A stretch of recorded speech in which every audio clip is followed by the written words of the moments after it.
kafanaxow inaan gabay furfuro waan ka foorarey gaarisana fariimaha abwaan way fashilisay waanigi figeeyay lahaa feerin ma hayaana fahmi waaye aadmigu hadii waana la isfaray fooqiyaashan dheer iyo guryaha fiilo lagu sheego mar baan faaruq moodaa wadani fiican soo gelin dadku inay dhulka lahayn baaban qiyaasay oo wadanimo ma soo galaan gaarsi shub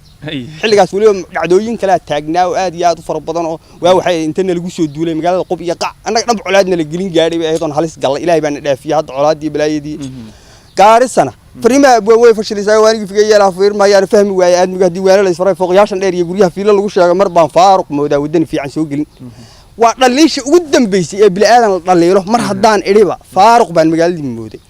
federaalkan Kenya hadaan faalo ugu laabtay 47 ayaa laga dhigaa koonti faraweyn horumarkeeni oo loo fakaro ficilku weeyaan fariidyadii la doortay shacabku fawdka ugu deeqay fadhi ooma yaali inay dabaqyo fuulaana beeraha alaab lagu fashaa u fogaadeen jidkan on lahayn foombi iyo fidhaka duulays oo laabiyaal lagu fidsho 5 la soconay oo shacabku faraxsan yahay waa la filayaa inta markaan iribaan anoo hadalkaagan hadda gaarisa way liiday ama waqooyi barida daba socdaan sheegay haddana gaarisa wax gaar ku inay jirin maadaama marka hore ku gafoon ila fariimaha abwaan bay fashilisaa shanta Soomaaliyeed haddana waxaan sheegay inay liinbaxeenba markaas aan halka ka bedelo waxaan idhi saddexda facaleyda ana ma waxaan idhi halka markaan marayaan bedelo waxaan idhi faranka Djibouti iyo berbera xamarta fowfowle fagaaraha jigjiga gaariso nabad furaash weyn fasaqaada wuu siman yihiin liinbax faraweyn. The power of information, it's here with you. Garissa Times Tube channel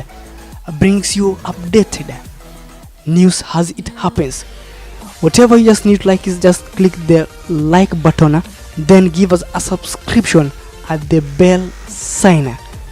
Then from there, the story are gonna be flowing in as we update you day to day.